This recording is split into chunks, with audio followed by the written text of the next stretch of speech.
Assalamualaikum warahmatullahi wabarakatuh. Shalom, salam sejahtera untuk kita semua. Perkenalkan, saya Caleb Rano Bresta Marcelino dengan NIM 131-2207 dari kelas Hukum Lingkungan A, Prodi Fakultas Hukum Universitas 1945, Surabaya. Dalam pembahasan video kali ini, saya akan mereview kembali materi yang sudah diberikan oleh dosen hukum lingkungan saya, yakni Pak Frans Simbang Gunsong, yang kemudian paparan materi akan saya mulai dari pengertian lingkungan, orang hukum lingkungan, dan pentingnya hukum lingkungan. Lingkungan atau lingkungan hidup dapat didefinisikan sebagai kesatuan ruang yang dengan semua benda, daya, keadaan, dan makhluk hidup termasuk dalam manusia dengan perilakunya yang mempengaruhi kelangsungan kehidupan dan kesejahteraan manusia maupun makhluk hidup lainnya. Dengan demikian, lingkungan hidup merupakan konsep holistik yang meliputi A. Lingkungan hidup fisik, B. lingkungan hayati dan biotis, dan yang terakhir lingkungan sosial termasuk lingkungan binaan. Sering pula disebut sebagai ABC lingkungan, abiotik, biotik, dan culture environment. Demikian pula lingkungan hidup dapat dilihat dari sebagai sistem dinamis karena keberadaannya sangat ditentukan oleh komponen-komponen lingkungan yang membentuknya. Dalam lingkungan senantiasa berlangsung hubungan interaksi, hubungan saling bergantung atau interdependensi dan saling memengaruhi di antara komponen lingkungan dengan yang satu dengan komponen lainnya. Segala sesuatu di dunia ini erat hubungannya satu dengan yang lain, antara manusia, hewan, dan tumbuh-tumbuhan. Bahkan dengan benda-benda mati di sekelilingnya sekalipun. Pengaruh antara satu komponen dengan komponen lainnya ini bermacam-macam bentuk dan sifatnya. Begitu pula reaksi suatu golongan atas pengaruh dari yang lainnya juga berbeda. Suatu peristiwa yang menimpa seseorang dapat disimpulkan sebagai resultant atau akibat dari pengaruh di sekitarnya. Begitu banyak pengaruh yang mendorong manusia ke dalam suatu kondisi tertentu sehingga manusia tersebut kemudian berusaha untuk mengerti apakah sebenarnya yang mempengaruhi dirinya.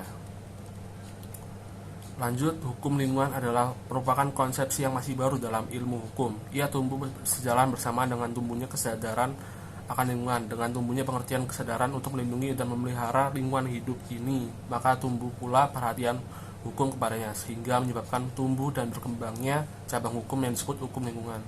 Hukum lingkungan di Indonesia mempunyai payung hukum yang didasarkan pada Undang-Undang Nomor 32 Tahun 2009 tentang perlindungan dan pengelolaan lingkungan hidup.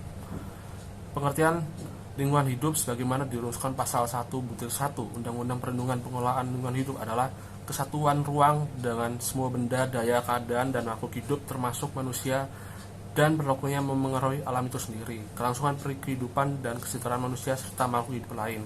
Pengertian perlindungan dan pengelolaan lingkungan hidup sebagaimana dirumuskan dalam pasal 1-2 Undang-Undang Perlindungan dan Pengelolaan Lingkungan Hidup adalah upaya sistematis yang terpadu yang dilakukan untuk melestarikan fungsi lingkungan hidup dan mencegah terjadinya pencemaran dan atau kerusakan lingkungan hidup yang meliputi perencanaan, pemanfaatan, pengendalian, pemeliharaan, penguasaan, dan penegakan hukum.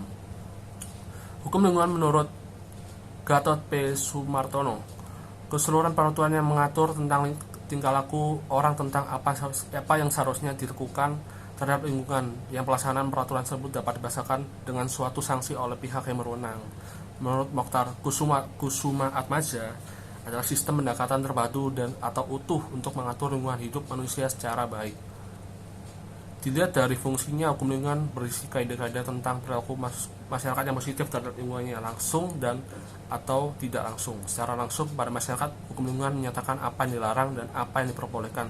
Secara tidak langsung pada warga masyarakat adalah memberikan landasan bagi yang berwenang untuk memberikan kaidah pada masyarakat. Jadi hukum lingkungan mempunyai dua dimensi.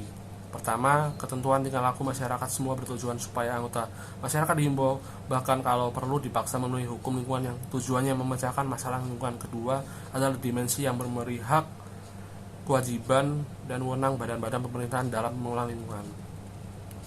Ruang lingkup sendiri ditentukan oleh ruang lingkup pengelolaan lingkungan.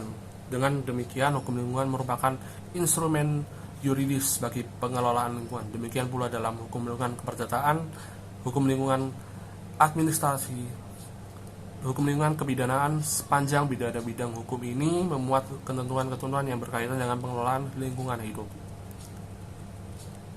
Semua pengaturan tentang lingkungan hidup pada dasarnya dimasukkan agar alam dapat dimanfaatkan bagi kepentingan kesejahteraan umat manusia pada saat ini, dan juga tidak kalah pentingnya adalah kepentingan kesejahteraan umat untuk di masa mendatang, sustainable development. Dengan kata lain, pembuatan undang-undang melindungi pengelolaan lingkungan hidup serta aturan sektoral dimaksudkan untuk menyelamatkan lingkungan. Keberadaan lingkungan dimasukkan untuk melindungi dan mengamankan benda alam yang dari kemerosotan mutu dan kerusakannya dalam rangka menjaga kelestariannya. Hukum lingkungan di Indonesia diharapkan menjadi pedoman bagi setiap orang yang berdomisili di Indonesia agar bertindak sesuai dengan hukum yang berlaku dalam mengelola lingkungan hidup. Sekian dari penjelasan saya. Mohon maaf bila ada kesalahan kata yang saya ucapkan. Saya pamit undur diri. Wassalamualaikum warahmatullahi wabarakatuh. Shalom dan terima kasih.